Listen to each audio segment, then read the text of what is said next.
L'affaire Dreyfus commence en 1894, lorsque la femme de ménage de l'ambassade d'Allemagne, Madame Bassur, il faut rappeler ce nom parce que c'était... C'est une héroïne, oui, c'est une héroïne. Une héroïne, finalement. Elle était femme de ménage et en réalité, elle travaillait pour le service de contre-espionnage qui s'appelait pudiquement Service des statistiques. Les espions allemands, ou ceux qui communiquaient avec les espions français, pour l'Allemagne, qui travaillaient pour l'Allemagne, balançaient leurs papiers dans la corbeille. Elle ramassait ces papiers, elle les rapportait au service français.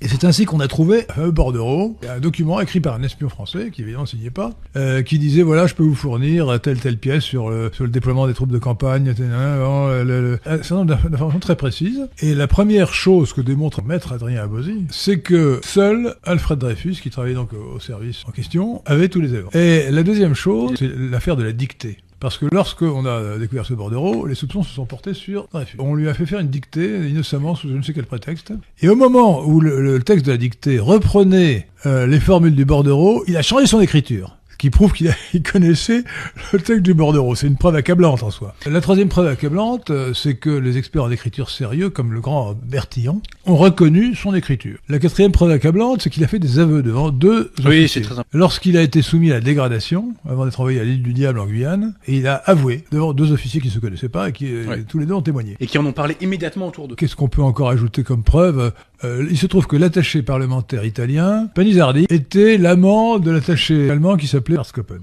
Schwarzkoppen qui était donc le responsable de Dreyfus. Entre les deux, donc c'est Panisardi qui a dit ce canaille de D. D c'est Dreyfus, c'est le nom initial du mot Dreyfus. Oui. Alors avec tout ça, quand même, c'est difficile de nier la culpabilité de Dreyfus. Et malgré ça, ce qu'il faut voir aussi, c'est ça que démontrent les livres d'Adrien Abozy ici présents, c'est le travail de désinformation historique absolument incroyable qui a été fait par les pseudo-historiens ou les historiens à la solde du système ou du syndicat, comme vous dites, pour disculper Dreyfus. Alors, le complot était très très fort, parce qu'on a fabriqué un faux coupable qui s'appelait Esterhazy, qui a dit qu'il était coupable. Il a dit sans le dire, quoi. Ouais, il a dit c'est lui qui a écrit le bordereau. C'était impossible qu'il ait eu les informations en question. Esterhazy, tout simplement, ne pouvait pas avoir les informations, et il est clair qu'il a été payé très cher pour se déclarer coupable. Avec d'ailleurs une manipulation assez habile, parce qu'il a été d'abord jugé, mais il n'y a pas de preuve, donc il a été innocenté. Oui.